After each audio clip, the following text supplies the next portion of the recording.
शर्त है। दास का उद्देश्य ये नहीं है कि मैं यहाँ भीड़ इकट्ठी करके कोई प्रभुता चाहता हूँ, नहीं।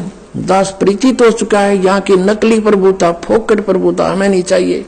इंद्रदास राज कागदा दृष्टा, हमने तो सतलोक जाना है, आप जी के लिए दास को भेजा परमात्मा ने। ये परमात्मा का कुत्ता है, आपके लिए भौंक रहा है।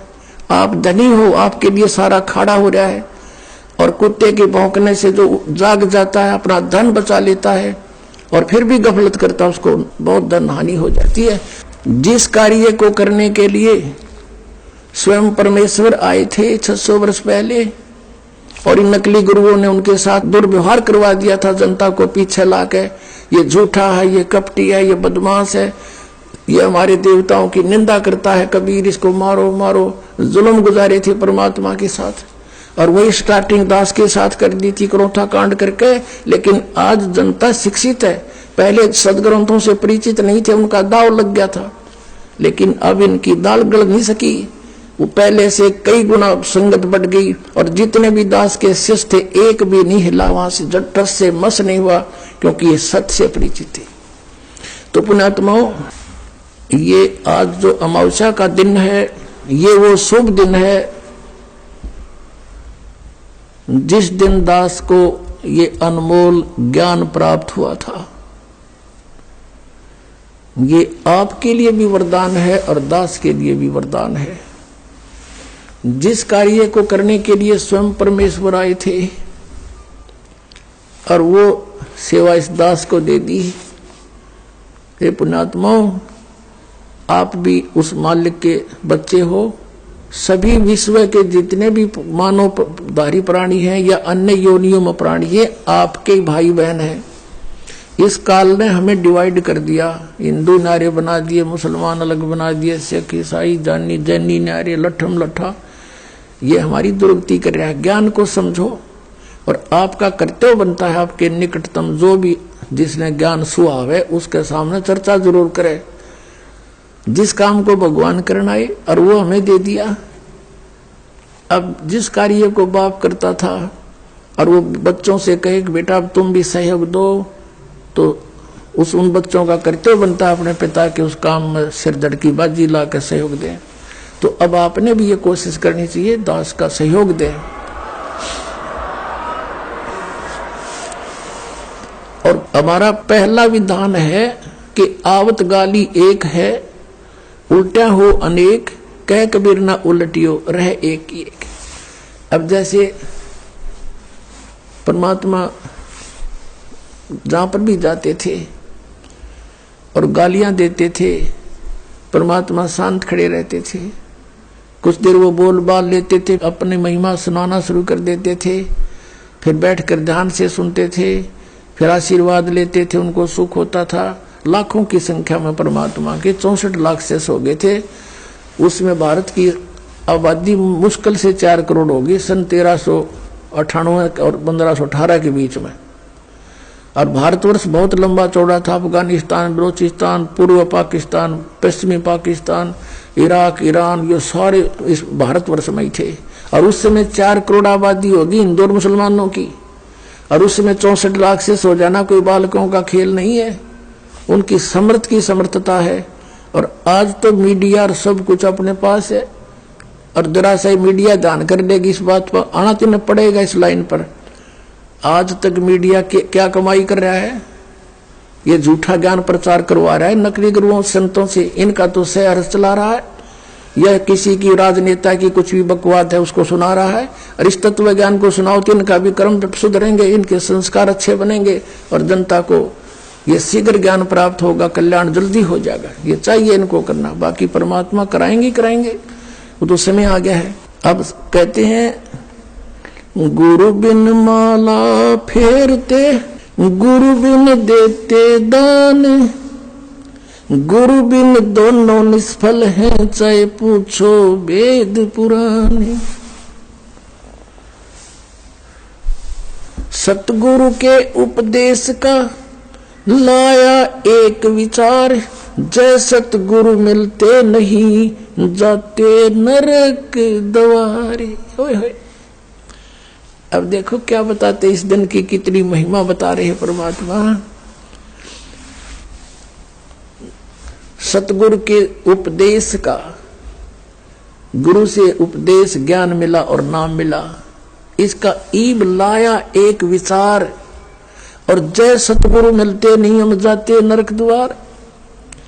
नरक द्वार में दूत सब फिर करते खेचातान, उनसे कभू ना छूटते फिरते चारों खाने। ओए होए, चार खानी में भरमते और कभू ना लगते पार, सो फेरा सब मिट गया मेरे सतगुरु के उपकार। ओए होए, आपको एक झलक दिखाता हूं, सतगुरु ना मिलने से जीव की कैसी दुर्गति होती है। फिर आपके आसानी तो समझ में आ जाएगी कि सचमुच ये दिन और ये नाम और ये ज्ञान कितना वैल्यूएबल है, कितना कीमती है। एक पुस्तक है आओ जैन धर्म को जाने, इसका थोड़ा सा वर्बली बताता हूं, मौखिक बताता हूं कि एक ऋषभ देव नाम के राजा थे और वो नाभि राज के पुत्र थे। इस ऋषभ देव जी को स्वयं परमेश्वर आए थे, जो पुण्यात्माओं को मिलते हैं उनका स्वभाव है। ऋषभ देव जी, इनके 100 पुत्र थे, 2 पुत्रियां थी।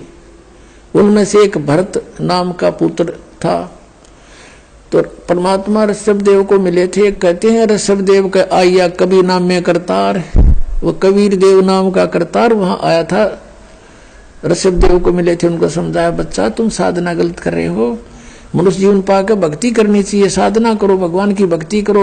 वो इतना प्रेरित हो गया कि राज त्याग दिया, बच्चों को राज दे दिया, बांट दिया उनको। लेकिन परमात्मा की वाणी पर विश्वास हुआ नहीं। अपने धार्मिक गुरुओं से पूछा तो उन्होंने वो इंजेक्शन लगा दिए, तप करो, हठ योग करो, ओम नाम का जाप करो। तो उसी प्रेरणा पा करके उन्होंने 1000 वर्ष तक तप किया। जब वो उठे, 1000 वर्ष का तप करके बैटरी चार्ज करके उठे, तो पहली दीक्षा धर्मदेशना के उसने धर्मदेशना शुरू की, नाम उपदेश देना शुरू किया। तो पहला उपदेश अपने पोते मारीची को दिया, जो उसके पुत्र भरत का पुत्र था। अब मारीची ऋषभ देव से नाम प्राप्त मारीची आगे जाके जैन धर्म में महावीर जैन वही आत्मा हुई। और बीच में कितने दुख उसके ऊपर आए देखिएगा। ये पुस्तक है आओ जैन धर्म को जाने, इसका ये इनका मंत्र है अणोम अरिहंतांत अणोम। ये ओम ने अणोम कहने लगे, बता कोई बात, ओम में कह दो सीधा ही, ये बिगाड़ और दिया। प्रवीण चंद्र जैन MA शास्त्री, ये इसके लेखक है। आओ जैन धर्म को जाने, लेखक प्रवीण जैन चंद्र MA शास्त्री, जम्बूद्वीप हस्तिनापुर, प्रकाशक श्रीमती सुनीता जैन, जम्बूद्वीप हस्तिनापुर, मेरठ। इसके 294 पृष्ठ पर हम चलते हैं, ये देखिएगा।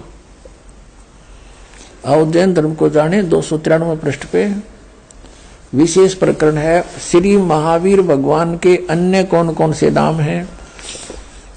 अन्य 5 नाम है वीर, अतिवीर, सन्मति, महावीर एवं वर्धमान। 294 पे श्री महावीर जी भगवान के जीवन का कथन कहां से प्रारंभ होता है? पुरुरवा नामक भील की प्रिया से, मारीची से पहले इसके और जन्म थे, वो वहां से शुरू किए इन्होंने। पुरुरवा भील कौन था? पुष्कलावती देश की पुंडरी कीणी नगरी में वह भीलों का राजा था। उसने सागर सेन मुनिराज से मद मास मधु का त्याग व्रत लिया था, जिसे जीवन पर्यंत पालन किया। श्री महावीर भगवान का जीव पुरुरवा भील की प्रिया यानी जीव से शरीर से निकलकर कहा गया? पहले 100 स्वर्ग में 1 सागर की आयु वाला देव हुआ। पहले स्वर्ग से फिर महावीर भगवान का जीव किस पर्याय में यानी किस जीवन को प्राप्त हुआ? भरत चक्रवर्ती की रानी ऋषभ देव के पुत्र भरत, उसकी पत्नी से मारीची नामक ज्येष्ठ पुत्र हुआ। मारीची को ऋषभ देव से उपदेश हुआ था। मारीची की पर्याय से महावीर भगवान का जीव किस पर्याय को प्राप्त हुआ? ब्रह्म स्वर्ग में, ब्रह्म लोक में देव हुआ। ब्रह्म स्वर्ग से कहा गया अयोध्या नगरी में कपिल ब्राह्मण की काली स्त्री से जटिल नामक पुत्र हुआ। फिर 100 धर्म स्वर्ग में 1 आयु वाला देव हुआ। फिर इसी भरतक क्षेत्र में सुतिका नामक गांव में अग्निभूत ब्राह्मण की गौतम ऋषि से अग्निशय नामक पुत्र हुआ, फिर स्वर्ग में गया, फिर ये हुआ, महेंद्र स्वर्ग में गया। और आगे देखो 295 पे मंदिर नगर में साल्यकाय ब्राह्मण की कपिल पत्नी से भारद्वाज नामक पुत्र हुआ। भारद्वाज की पर्याय से महावीर भगवान का जीव कहाँ गया? महेंद्र स्वर्ग में देव हुआ, महेंद्र यानी ब्रह्मलोक में। और महेंद्र स्वर्ग से महावीर भगवान का जीव कहाँ गया? वो मारीची वाला जीव ही महावीर भगवान बना, इसलिए उसी को महत्व दे रहे हैं। इतर निगोद में एक सागर की आयु वाला निगोदिया जीव हुआ। निगोद से निकलकर श्री महावीर जी भगवान का जीव कहाँ गया? अनेक को भाव धारण किए जो इस प्रकार हैं।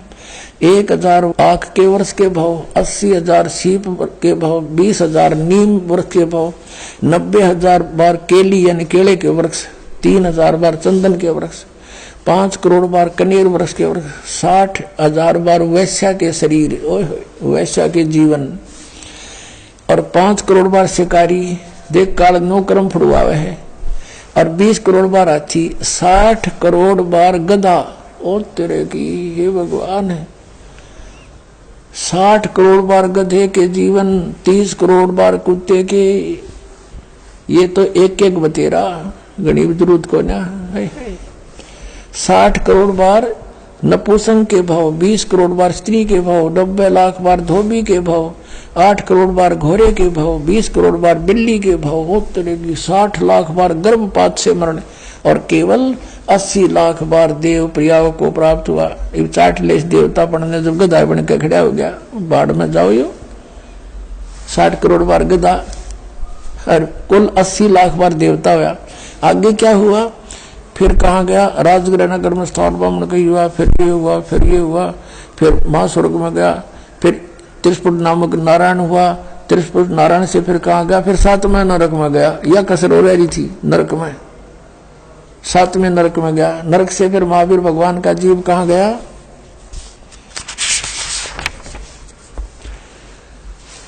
अब सिंगरी पर्वत पर सिंह हुआ, पुनः प्रथम नरक में गया, फिर दोबारा नरक में गया, शेर बना, फिर नरक में गया। फिर अब हम यहाँ आते हैं आगे जाकर, यही जीव के बना मारीची वाला। यहां से देखो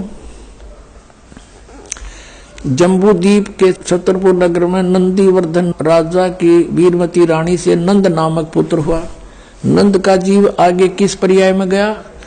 पुष्पोत्तर विमान में देव हुआ, तदनंतर 24 में तीर्थ कर श्री महावीर भगवान हुआ। अब देखियो, अब यो महावीर भगवान हुआ, इसी ब्रह्म में टिकर हुआ के महावीर जैन हुआ, फिर महावीर जैन, और महावीर भगवान ने, महावीर जैन ने के साधनाएं चली। श्री महावीर भगवान के जीव ने कितने पाखंड मत चलाए? 363 पाखंड मत चलाए। पुण्यात्माओं, इस दास के इस महापरोपकार के प्रयत्न को आलोचना ना समझियो, यह आपकी सबसे बड़ी भूल रहेगी। दास ये बताना चाहता है कि ऐसे महापुरुष ऋषभ देव जो कि जैन धर्म के प्रथम तीर्थकर माने जाते, प्रवर्तक माने जाते, उनसे दीक्षा प्राप्त करके मारीची की कितनी दुर्गति हुई। वो तो वेदोनुसार साधना थी। और अब महावीर जैन ने जो के रूप में वही मारीची का जन्म हुआ, तो उसने स्वयंभू आप पे कोई गुरु नहीं बनाया और अपने आप हठ योग किया, और उसके आधार से अपने आप उसमें 363 पाखंड मत चला दिए, यानी वेदों के विपरीत साधना, पाखंड साधना चला दी। और वर्तमान के जैनी सारे के सारे महावीर जैन के ही नियमों का पालन कर रहे हैं। दास का उद्देश्य यह कहने का कि जब ऋषभ देव जी से प्राप्त दीक्षा लेकर के वेदों अनुसार साधना करने वाले की याद दुर्गति हुई, तो इस महावीर जैन के बताए मार्ग पर चलने से तो सीधा नरक है, कितना स्वर्ग में भी नहीं जा सकते। अब ये तो बता दिया आपको कि ये दुर्गति होगी आपकी। अब समाधान बताता है, ये दास के गीता जी में लिखा है कि तत्वदर्शी संत बतावेगा, और परम अक्षर ब्रह्म की साधना करने से 15वें अध्याय के 4थे श्लोक में कहा है कि उसके पश्चात परमेश्वर के उस परमपद की खोज करनी चाहिए, जहाँ जाने के बाद साधक फिर कभी लौटकर संसार में नहीं आते, सदा मुक्त हो जाते। वो साधना इस दास के पास है। आओ और ग्रहण करो, अपना मोक्ष करवाओ। बोलो सतगुरुदेव।